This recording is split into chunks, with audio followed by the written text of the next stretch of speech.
ఏం పేరు నీ పేరు? నా పేరు సంసన్ సార్. సంసన్. యాక్చువల్లీ అంటే మా దగ్గర ఒక స్కీమ్ ఉంది.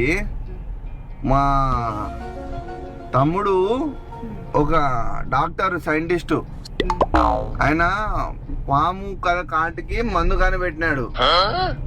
దానికి సంబంధించి ట్రయల్స్ చేస్తున్నాం మేము. ఈయన జగన్నాథము ట్రయల్ స్నేక్స్ క్యాచర్స్ అని ఈయనది ఉంది ఒకటి. యాక్చువల్గా అంటే నీకు దానికి టెస్ట్ కి తెలుకొని పోతున్నాం మేము. టెస్ట్ కి ఇంకా వెళ్ళలేదంటే కావాల్సిందే.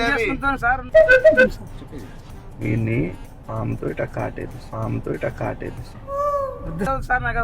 ఇంకా వెళ్ళలేదంటే కావాల్సిందే. ఇంజక్షన్ లేదా? ఆ ల్యాబ్ కాడ కోతికేస్తుంది కదా, ఆ ల్యాబ్ కాడ కోతికేస్తుంది కదా.